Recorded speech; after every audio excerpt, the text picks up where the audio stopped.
एक टंकार मेसेज को नहीं महिला मानक मनरे बढ़ी द्वंद्व। सुभद्रा योजना रे टेस्टिंग पाई जो मिली 1 टंकार क्रेडिट से अकाउंट रे सेमानकर मनरे रही किछि प्रश्न, अर्थात जो मानक यही मेसेज न आसी सेमानक मिलिबो कि नाही एही टंका।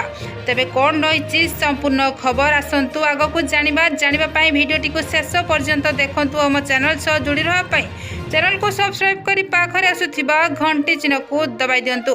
तेबे सुभद्रा योजना रे आसीछि 1 टंकार टेस्टिंग क्रेडिट हेले किछि महिलांको अकाउंट को अर्थात कौनसी कारणवशतः मेसेज आसी पारि नाही।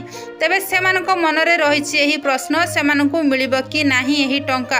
तेबे जानिबाकू हेले प्रथमे आपण चेक करंतु आपणकर अकाउंट सहित मोबाइल नंबर टी लिंक अछि कि नाही, जहा द्वारा आपणक पाखरे मेसेज पहुँची पारिबो। जदि अकाउंट रे नंबर टी लिंक अछि तेबे आपण जदि मेसेज न पाइछंती ताहाले मध्ये आपण बैंक खाता मध्ये चेक करि पारिबे, अर्थात बैंक खाता रे मध्ये आपण जाई चेक कराई पारिबे 1 टंकार क्रेडिट आसीछि कि नाही।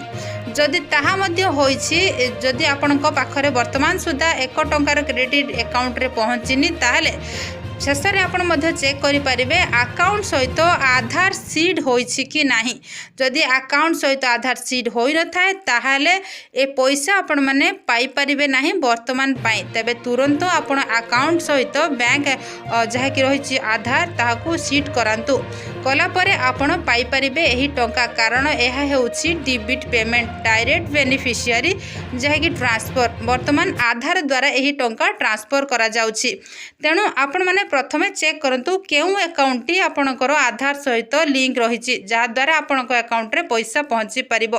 तबे एबे लेटेस्ट अपडेट पाई आपण हम वीडियो को लाइक, कमेंट और शेयर करंतु।